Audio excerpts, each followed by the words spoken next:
Okay. All right, guys. All right. So, gonna go over pretty much the basics of an open house. I know all of us have done open houses probably in the past, but we were doing that mastermind. I don't know if you guys saw it, but we were talking a lot about going back to basics and how we have to revisit what we do.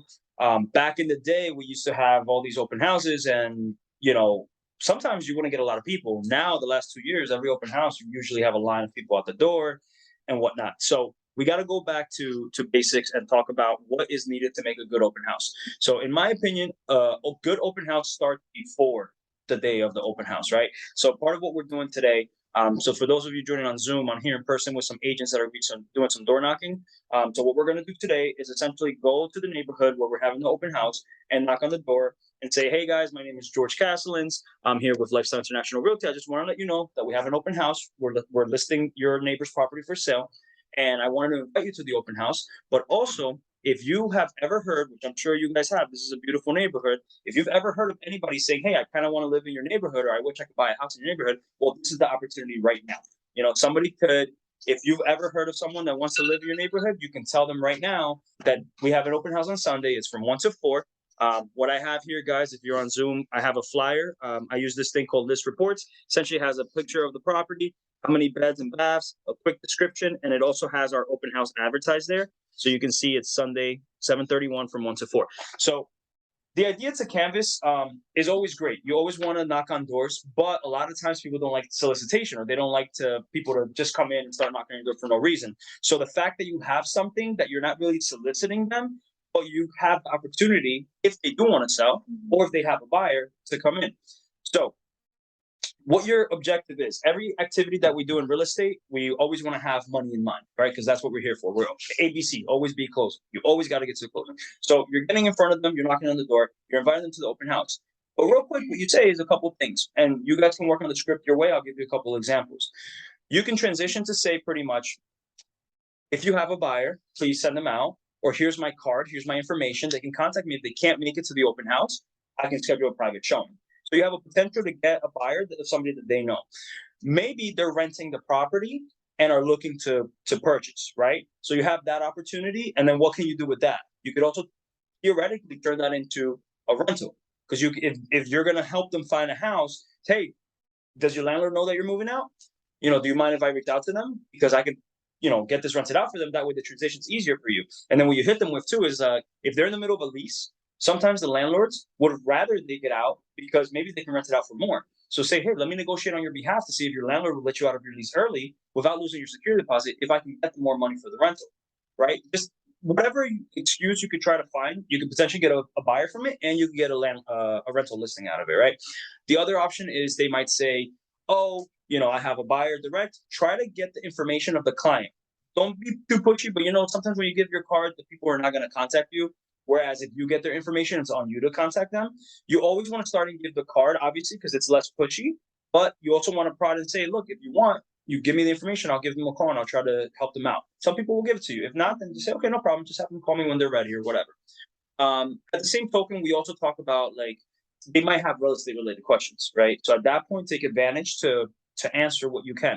If you get hit with a question that you don't necessarily have the answer to, don't tell them you don't know, but say, look, I would love to give you more details about that. I just have to finish knocking on these doors before it gets a little too late. So can I just, can I circle back to you? Let me get your contact info and I'll call you and sit down and give you the proper attention that it requires. Write down the questions and ask me what those questions are, and I'll tell you what the answers are, or I'll come and do the meeting with you. It's your client, but you'll have my experience there for you, right? So that's another thing that you can do. The other thing, another way that we could get business is say to them, look, if you don't know anybody, I understand. But by the way, we're only going to be able to pick one. I think we're going to have a lot of attendance because we've gotten a lot of views through our marketing, right? You're trying to promote how much of a great job you're doing, and you're trying to hype it up and say, look, I am sure we're going to take this thing is going to fly, but I'm only going to be able to pick one buyer. I'm going to have a lot of leftover buyers. For the right price, would you be interested in selling your home, right? It's not like, do you want to sell the house? It's always for the right price, because everybody's got a right price. Right. Mm-hmm. So the whole thing is trying to get into it. So somebody can joke around, yeah, for $1 million. Be like, well, let me see what your house is like. Maybe it is worth $1 million. Whatever it is. Like, obviously you're probably not expecting for the house to be worth $1 million in a neighborhood where you're listing one at 560. But the joke is always there, where for the right price they'll sell. They might not know how much they can profit. So schedule that meeting. If they entertain you, even just entertain the concept of you coming in to give them a valuation of their home, they might be interested in selling. But always try not to take too much time right then and there, because if you're not ready, it can catch you off guard and you can mess it up. If they're like, yes, I want to list my house tomorrow, that's the only excuse. I'll say, you know what? Forget these flyers. Let me take this listing right now, right? So you got to read the room and read that opinion, right? So the conversation is always, guys, I'm gonna have a ton of buyers left over. For the right price, would you sell your house? Maybe, my wife and I have been talking about it. We want to go to Florida, whatever. You might have that conversation right there. That's a golden opportunity. Say, look, can I schedule an appointment to come down and sit down with you and your wife? No commitment whatsoever. I just want to take a look around, bring you some comparables, and show you what I think I can get you for your house. And who knows, I might be able to sell it off market and get you a discount on the commissions. They want to hear that word, right? Because you say, okay, I already got the buyer, I'm doing the marketing. Whatever you got to do, essentially, your job is to get through the door for a potential listing appointment. All the other details, they get hammered out. Because when we say a discount, traditionally, the commission has been like 6%. So we say to them, I'll give you a discount at 5%, when in reality, most of the times you take it up. You know what I mean? Like, there's a lot of things you can do. The whole point is you're trying to use these buzzwords to get into the door. You're not lying about anything. You're not being disingenuous. You're just using the word that you know are going to resonate with the client and potentially get that listing. So you can get buyers, you can get sellers, you can get leases, like you can get a ton of business from doing this type of activity. A lot of agents do a lot of their business by door knocking. It's better when you're not soliciting them. Because if you're just knocking on the door for no reason at all, a lot of times they want to slam your door shut. At the very least, people are nosy. They want to see what's up. At the very least, you end up the conversation by if you say, no, I have nobody that wants to buy. No, I don't want to sell my house. Okay, well, if you're curious, I'm here in your neighborhood 1 to 4. Please swing by. I'd like to, see you. Whatever. Just build that rapport. Give your business card. Try to build that rapport with them, because they might come out.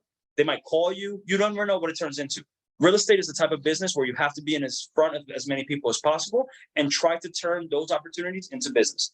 But it all starts with getting in front of somebody. And this is a great opportunity to get in front of somebody. All right. So this is kind of what we're doing today. This is that pre-section. Now, I will say a couple of things. Before you go door knocking, we got to do a couple of things here. One, you want to look at comps in the area. Okay. First thing we do is pull up the actual property. Let's get to know this property. Let's know how many bedrooms, how many bathrooms, what are the features, does it have central air, when was the roof done, all these random things we want to know about. Because if you get in front of somebody and they say, oh yeah, you know what, my cousin was looking for a house, but they need 4 bedrooms and at least one of the bathrooms has to be on the ground floor because they got another, they just start having those scenarios. You don't want to look like, I don't know, right? So let's know our shit with this one before we get out there. So we're going to sit down, we're going to kind of look at the MLS, and I'll tell you guys, because I've been in the house, you guys haven't been there yet, I'll tell you what's up. But you always want to get familiar. If you're doing an open house for another agent, schedule a showing to go look at that house before you do the open house. The last thing you want to do is show up and rush and you don't have all the information. You look like an incompetent agent, you just blew that chance with that potential seller, potential client, whatever it is. So that's what we're going to do. First is that. The second thing is we're going to look at the other comps. Because they might say to you, oh, that's a split level. I don't like split levels. The flow just doesn't work for me. You know what? I really just want a ranch. Well, if you looked at the comps, there might be a ranch nearby. You'd say, hey, this one might not work for you, but there's one over here, 2 blocks away on that side, and it's a ranch, actually. If you have that, you're just going to be so much more impressive as a realtor that you're armed with it. That might not be your market, but a good 30 minutes of research, and it can become your market. Right? That's the whole goal of real estate. Eventually, we want to focus and hyper target certain areas where you don't even have to do this, but every time you should run this research. So you want to know your house, you want to know the comps. And then we're on to go door knocking. You usually do this the weekend before, like Friday. You don't want to do it on Wednesday because people are going to forget about it. So doing it the Friday before is great. We always do this after 5:30 because people are usually home. But I'll tell you one thing about this area. There's Hasidic Jews in the neighborhood. So at sundown on Friday, they have the Sabbath. So they don't talk technology, they don't do business. So that's the time where you have to respect that, right? So you might be coming up to a door later tonight and it gets to that point. But obviously it's sundown late now, so you can get there around 6 o'clock and they'll still talk to you. And those are the people that are probably going to come and buy this house because they need to live in close proximity to their place of worship, right? So right now they don't have yes, normally it's a temple or synagogue. Right now in this neighborhood they don't have it. What they're doing is they're using a house as a temporary church, so it's walking distance. So a lot of times when they move, they have certain groups of people they move. They don't have it built. They'll use one of their houses as the place. So information for you guys to know.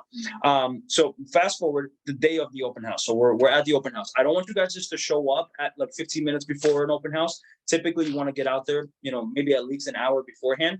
And sometimes people actually canvass the day of, right? And it's good because you can draw some people out.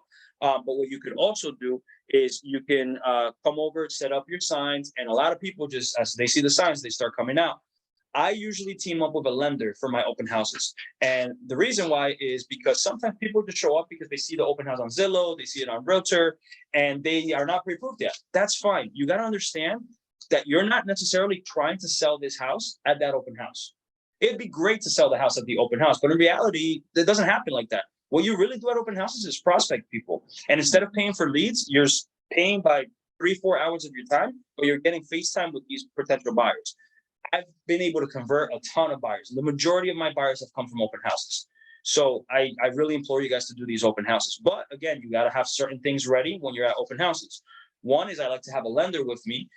One, they could cover the food, right? I can have them pay for the food and the drinks, and then we do the signings and whatever. And then two, if somebody's not pre-approved or they have a finance question, the person's right on site. So you're providing a service pretty much. And then three, it could get lonely if it's not too busy of an open house, so you have somebody to talk to, right? So talk about interest rates or programs or whatever, right? So those are the things that you could do at the open house. Typically, I like to have a sign-in sheet. During COVID, I got more tech and I created a little QR code and people just scan it and then go in and sign in. I don't like to harass people as they walk into the door.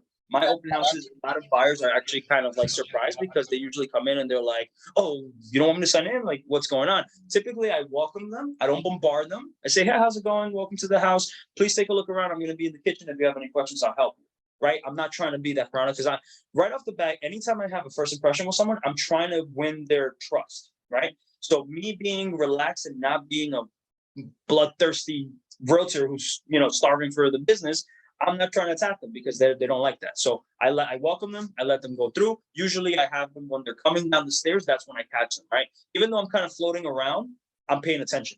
Yeah. And as they're coming down the stairs, I gently walk over to the living room. And as they're coming down, I'm like, hey, guys, any questions for me at this time? No questions. Okay, hey, what about that master, right? That beautiful bathroom, whatever. Just do a little small talk. And then I usually let them go. If they do have questions, that's the moment where you really sit with them and really explain. You can choose to show a client around the house, but to me, that's not the best strategy. It feels like you rush them sometimes. They don't get to really talk to each other. Sometimes a lot of people feel pressured. They know what a bathroom is. They know what a bedroom is, right? It's not. I think the only time I've had to do this when the seller is adamant, like, I don't want anybody to help themselves. Don't let people walk around by themselves. And I'm like, I'm not gonna steal. Like, I've had situations like that. I have situations like that. And also when there's tenants and it's like a rental, sometimes you do have to walk them and you have to wait people outside and then do them like a group at a time. The traditional open house is not that case, right? But what you do is the important thing is the mentality. You want to be warm and welcoming and you don't want to harass them so that they want to stay and hang out. Now, the other trick with having the drinks there at the kitchen is you want them to, hey, you want a glass of wine? Do you want a little bit of water? Hey, I have some, cheese and crackers. Here's a cupcake, whatever it is. Have them stick around and just hang out. And remember, you're not really trying to sell the house. So what you want to say to them is like, oh, did you like it? What are your thoughts? If they don't seem interested, don't harp on the house. Quickly pivot and say, okay, well, what about this house didn't fit your needs? Now, you being a good realtor that you are, already looked at comps. So if they say, you know what, the bedrooms are a little too small. You can hit them with something like, oh, you know what, this house was built in 1960s. The rooms used to be a little smaller. Maybe something for you is like a more modern 1970s. There's actually a buy level that just got listed. It's in the price point. I can schedule a showing for you and then pull them to the side and show them some pictures. That sounds amazing. Right? It sounds amazing. And when you do that, that's how you get it, right? But you don't know. But you don't know that unless you do the research, right? So that's what we're here to do. We want to do the research, and then when we're on site, we do it. I like to do open houses with at least 1 or 2 other agents with me. 1, for newer agents, it's experience.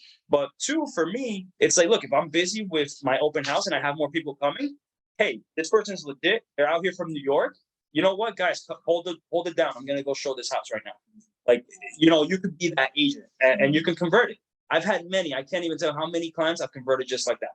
Just at an open house, I had that opportunity. One of them was right here. So, so you could do that. You could absolutely do that. So that's why it comes in handy knowing your comps, right?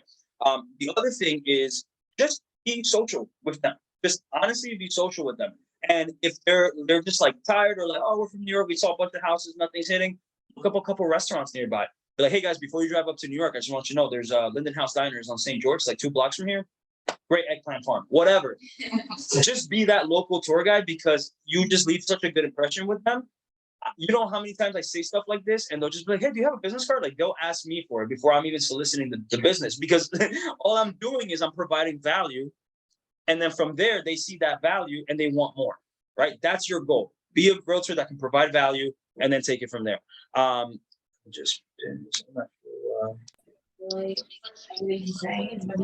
Yeah. I got testimony right here that it works. So yeah, so you want to do that. That's the value. The other thing with the open house is these are all things that we should think is standard. But when you get there like an hour before, set up your signs, right? Go inside, walk through the house. Always walk through every room of the house. Turn on every light. I don't care if it's broad daylight out. Turn on every light. The more light, the better.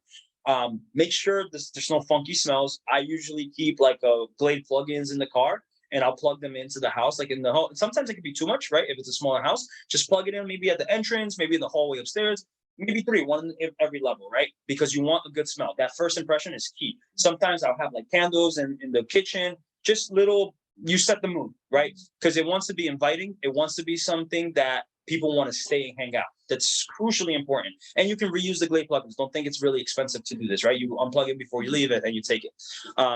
The other thing you want to do is you want to make sure, like, guys, check the toilets. Sometimes, I'm serious, people will leave stuff there and yeah, you check the toilets. Freaking flush it. Don't even open the lid. Just flush it. Why not, right? Just check everything. Go through the basement, everything.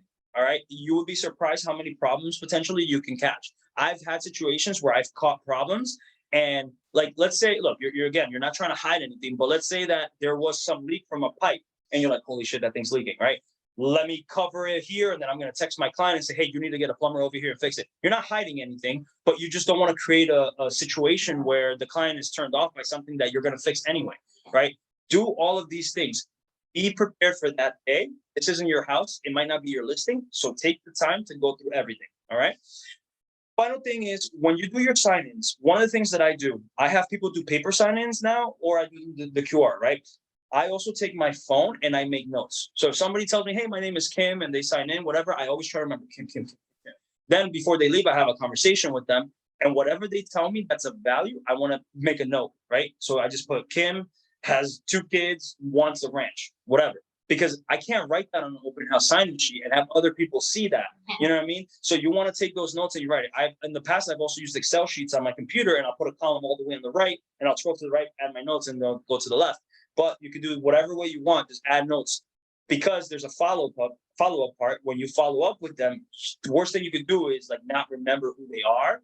Because they felt, if you did a good job, they felt like you personally connected with them, right? So you don't want to be like, oh, who was this again? Oh, you're the topper. Oh, you know what I mean? Like, it's terrible. You want to just be like, oh yeah, great. Oh, your kids were so cute. I can't believe, like, whatever you can write on your notes to remember and just hit them with when you call them, it makes a big difference. So whatever they say, I don't care what you're talking about, anything. It doesn't have to do with real estate. If it's real estate, even better, right?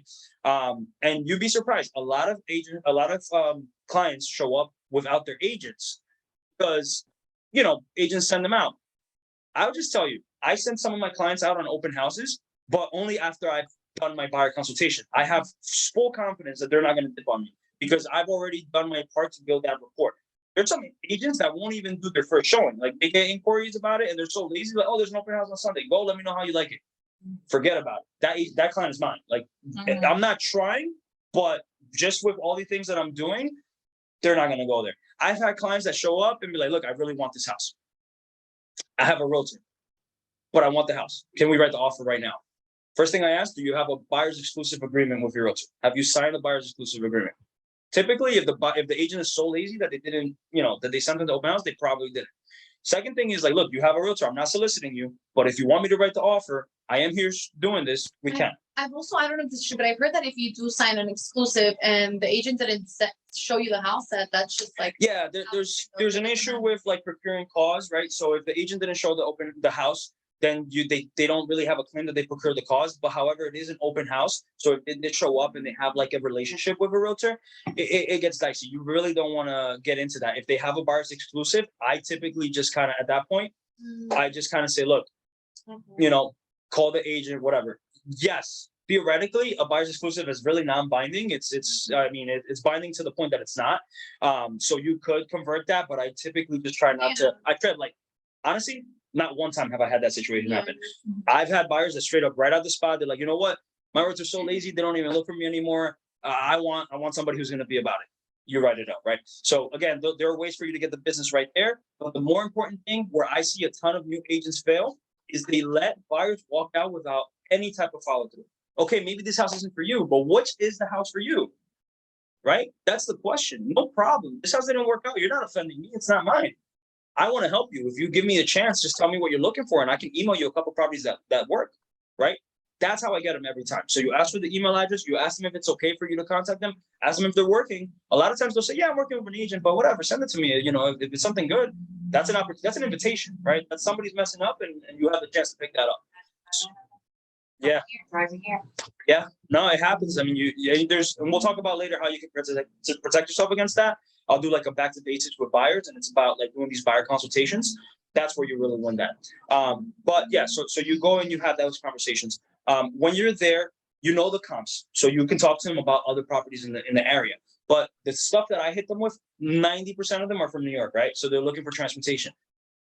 You have to look up and see how, if you want to buy that house, can you get to New York?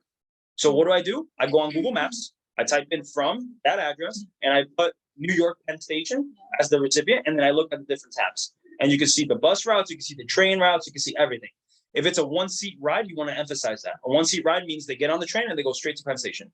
Some municipalities aren't one-seat rides. You have to take the train, transfer at Newark Penn, and then from Newark Penn, take another one. You want to know that too. Maybe you don't talk about that. You say, yes, you can get from train from here to there. But if it is a one-seat ride, you hit them with that. It's a one-seat ride. It's very convenient, right? Another thing is like the average people that are coming here, you're talking about either going to downtown, like the World Trade Center path. So if they're going to downtown, you want to know that too. And what you tell them, usually if it goes from Union County up to New York Penn, it stops at Newark Penn at some point. And it's so easy to transfer. You take the train over, and right in front of the door is the path. They literally just cross the platform and they're already in the path. So you want to be knowledgeable in that. This house particularly is close to St. George. There are buses that go to New York from there. So you want to look up the numbers and be able to have the schedule. These are the things that it makes you seem like an expert, and it takes you 30 minutes to find this stuff out when you might never have stepped into this city. Right? So that's the type of thing that you want to do. Next thing. When you're wrapping up, you want to make sure you obviously turn off all the lights and remove all your plugins, clean everything up the way that you left it. There's nothing worse that you can do to leave a mess for the seller or leave a back door open or stuff like that. So you want to be mindful. If it's your listing, that's your client is going to call you and hound you. If you're doing an open house for another realtor, they're getting the calls and complaints. Probably the last open house you're going to do for that realtor. So be mindful of everything that you're doing at the open house. Take a look around, make sure everything is the way that you found it. If it's a certain situation where, like, let's say there was clutter and you want to move things around, take a picture before you move it.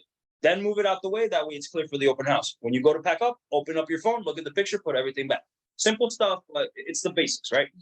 After the open house, you want to collect all your stuff. I usually don't call them the day of. It's a little thing, but I have in the past gone through, like if I met somebody and they were like good rapport, I'll send them a text. Hey, great meeting you today. I'll be in touch with you this week and see, what's up, right? Do a little follow up like that. But the next day on Monday, right after my open houses, I usually sit down and we do feedback. All right. So you get the people's information, you get the emails, you call every single person. Don't be lazy. Don't just send a mass email and wait for responses. Take everybody, give them a phone call. Hey, Nicole, it was great meeting you yesterday at the open house. Just quick question. Any feedback for me? Anything that you thought? No, yeah, the house didn't work for you. No, I get it. Oh, it's too big for you. You know what? There's another ranch nearby that I saw. Or like, just tell me a little bit of what you're looking. I'll do a search for you and I'll send it to you right now. A lot of times that's all it takes. Guys, it's a 10-minute MLS search and you can convert them into your buyers. You can send that email at 10 in the morning and by 3 o'clock, you can be scheduling showings with them. Mm-hmm. It's that easy.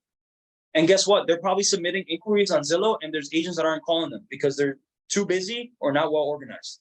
You can capitalize on all of that. All right. The follow-up is key. If they don't answer, leave them a voicemail. Send them a text message. Great meeting you. Follow up with an email. Hey, these are a couple other houses in the neighborhood, like the one that you looked at. Maybe it's not the same neighborhood, maybe it's the same city, maybe it's the same price point, whatever it is. When you talk to them, if they're just looking for an easy commute into New York, show them houses in Rahway, right? They're looking in Linden, they have a train station. They're looking in Rahway, they can look at Roosevelt Park. Get to know the buyer that's looking there. When they show up, I usually ask them, hey, have you guys been looking for a long time? Oh yeah, it's a crazy market. Start talking. Look, right now, interest rates went up a little bit. It's still very affordable, and we think that prices are going to rise, but there's less competition because the more serious people aren't here. I have hopes that I can help you get a house, right? Like, try to ease that, and then ask them, where have you guys been looking? Make a note, and then when you go to do the search, add those other properties. You're giving them value. That's the number one thing. Anybody that's taking their time to look for stuff, they want value from somebody to help them. And if you're giving them value that their agent or 3 other agents that they've asked for stuff, they're not doing it. Agents are not doing this, guys. It's so easy to pick up people's lunches because they seriously just don't want to put in the work. If you put in 1 hour today, you put in 2 hours before and after the open house, and 1 hour on the Monday after the open house, I guarantee you'll convert to something. From the neighbors, from a friend of the neighbors, from somebody at the open house. Hey, maybe it's not them, but they have another friend that's looking and that might work. You will pick something up. And at the very least, you're putting yourself in front of other people without having to pay that you otherwise wouldn't, right? So that's pretty much the setup. You want to prepare properly by doing all these things. You want to do the prospecting, and you want to do the follow-up. The final note I'm going to add, if you want to be just like a mega rock star, this is pretty cool. Go on FSBOs, for sale by owners. Pull up a list of the for sale by owners in Linden, right? Call them. Hey, Mr. Whatever seller, I actually have an open house at a nearby, and I saw that you're selling a house for sale by owner. And I'm not harassing you for your listing. I just want to tell you that I'm going to have a lot of buyers, and if you want to come by and take a look at the house and how it competes with yours, by all means, I'd love to meet you there. Right? You're inviting them to come out. Now, depends on the conversation. Read it out. Follow up with this one. Look, I'm going to have a ton of people here, and I'm only going to be able to sell it to one. Is it okay if I have other buyers? Can I bring them to your house if it essentially meets the criteria? Oh, absolutely. Yeah. Bring them by, blah, blah, whatever. All right, great. When can I schedule an appointment to walk through? That way I can meet people on Sunday, and I know that if your house works for them. What do you do when you show up to that listing? I mean, to that house to go preview it. You try to convert it. Yeah. The hardest thing is to get in front of a FSBO. They're so agent adverse that when you call them, they don't want to talk to you because they don't want to pay. So if you're calling, but you're inviting them to an open house, number one, it's a little refreshing to them, right? So it's a little new. But number two, you're actually have an opportunity to get a listing appointment that other people can't because they're harassing them when you're really not. You're previewing because you're going to have a bunch of buyers on Sunday that potentially could be the buyer for them. But while you're there, build that rapport, win them over, charm them. Oh, I'm amazing. I love this area, blah, blah, whatever. You already saw the comps. You're already knowledgeable. You can turn that FSBO into your listing just by doing this, right? Now, at the very worst case scenario, you look at another, sorry, guys. I don't know this one. At the very worst case scenario, you're looking at, just previewing another property that potentially you might have a buyer for. And a lot of agents are not showing FSBOs. So it might be something that's been overlooked because nobody's taking the time to look at it. So take that extra step and call those FSBOs and potentially convert them. And they might come out to the open house. People are nosy. They might show up to your open house. Do a good job at the open house, and they might get tired of it. They might be talking to you like, had the house on the week for a couple months. The house on the website for a couple of weeks, and nothing's been going on. And just say, hey, I don't know, maybe your photography, I'd have to really take a look, but let me see what I can do to help the market. Maybe they're tired of it and they want to list it. That's an opportunity for you guys. All right. Any questions? Yeah, there's a lot of opportunities. Anybody on the chat have questions for me? I can answer right now. Let me see here.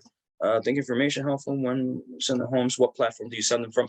I just send them from the MLS. So I just search the properties of the Garden State MLS or whatever MLS I'm working, and I email them straight through there. My signature is there. Everything is linked directly. You could do it right from the MLS. Any other questions? Pretty much. It's almost 5 o'clock, so we should head out to do that. I'm gonna wrap that up, guys. Back to basics. Let's do open houses. Let's try to get a lot of clients. There's a simple way to prospect without costing you much money, if any. And if you get a lender to partner up with you to the open house, everything is completely free. All right, guys, I'll catch you at the next one. Thank you so much. No problem.